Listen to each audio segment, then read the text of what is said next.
picture this. You are 8 years old, sitting cross-legged on your living room floor, watching a family film on TV for the first time. You instantly relate to the young character who's around your age. The grown-ups, not so much. They just don't get it. Fast forward 20 something years later, and you find the same film airing on TV, so you rewatch. But this time, you notice something strange. The parents who are closer to your age now don't feel like your peers. They still seem older, adultier. Why? Why do adults from our childhood films and shows feel perpetually older, even when we might be older in reality? Let's answer that. Let's get the obvious out of the way. One of the reasons they look older is because you're watching something from the past, where the styling conventions are from an earlier time period. The outfits, the hair, the makeup, they'll reflect the styles and trends of that time, which would be from your childhood or earlier. So of course, compared to now, of course, they'll look older based on that alone. Secondly, according to Piaget's theory of cognitive development, we tend to categorize things based on our observations. So once we've built a framework of an adult, it can change if we see behavior that contradicts our initial position and data collection. But if we perpetually see the same markers or signals over time, it holds up. If we see someone as an adult and that's coupled with them having an authoritative status of some sort, it tends to stick. Also, there's something called own age bias, where young people are much better at identifying faces that look close to their own age. But when they're shown faces that are older, they're less accurate. This suggests that at a young age, we see adults as a broader grouping without the same level of detail as we might attribute to somebody who is our age at the time. Now, remember the movie I mentioned earlier where the grown-ups featured? In a lot of family films, adults also hold a position of authority and power. And so these images of adults having control and making decisions is important context.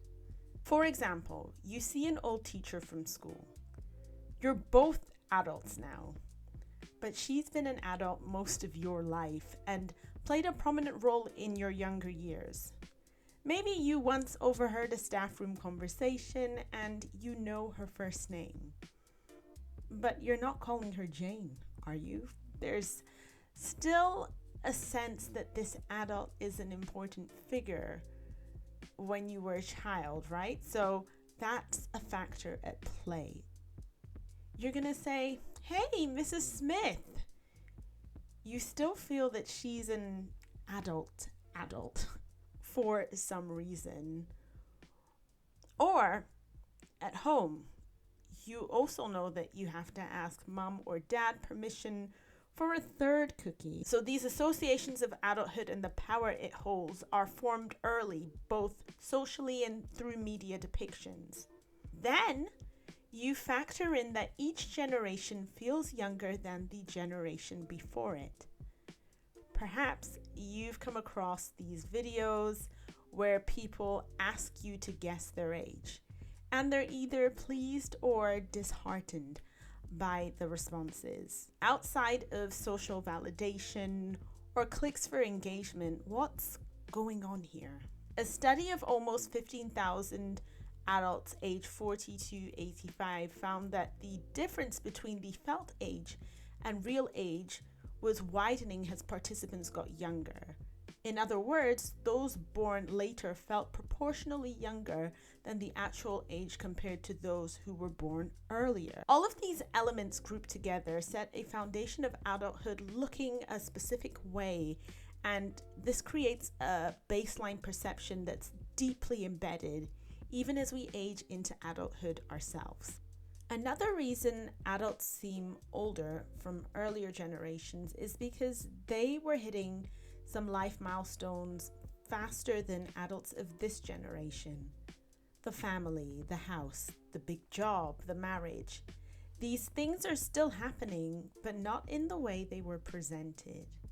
If we look at films like Father of the Bride, where the parents, played by Steve Martin and Diane Keating, are in their 40s and their 22-year-old daughter is getting married, it's a double take kind of scenario, especially when you consider the age for first-time marriage in the US is now close to 29 for women and 30 for men. Or maybe it's Aunt Viv in The Fresh Prince, turning 40 with 3 children, ranging from a preteen to early 20s, and thriving as a professor at UCLA.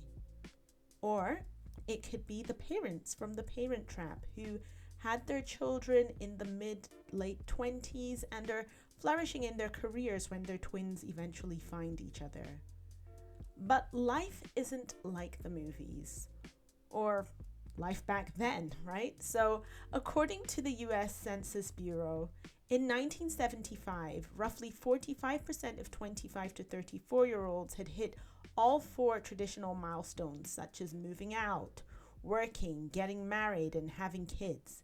By 2024, less than 25% of 25 to 34-year-olds had experienced all 4 milestones. 1 in 4 people say marriage and parenthood are markers of adulthood, while 57% say career is a hallmark of adulthood. We see this reflected in different cultural transitions of hustle culture, girl bossification, quiet quitting, and more recently, job hugging. Aside from the economic benefits of work, it seems it says something about our place in adulthood. So, if these were things that signified adulthood in our earlier years, that framing has since changed. And media representation has followed these trends. Remember where we started with Father of the Bride, The Fresh Prince, The Parent Trap?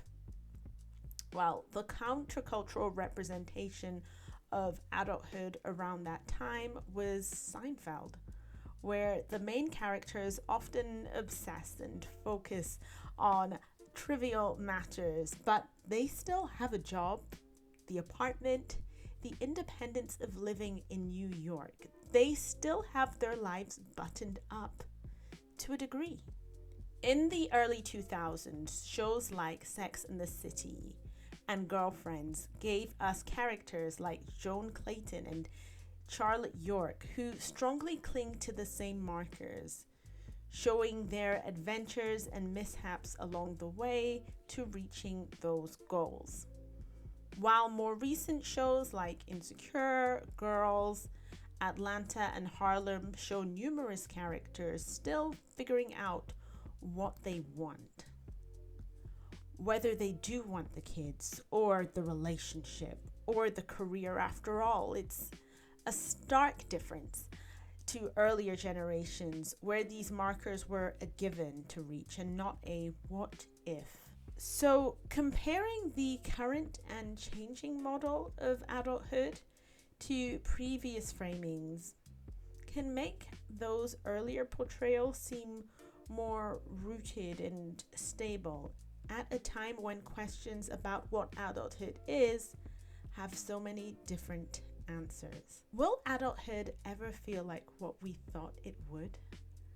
We were handed some image of what that looks like, but when it feels odd on the inside and isn't lining up with what we're seeing in real life, maybe what we were sold isn't the whole picture. So, what is adulthood? Well, we get to decide what that looks like. So, whether you want to rewatch that film a 6th time or choose something else to do, at least that much is yours.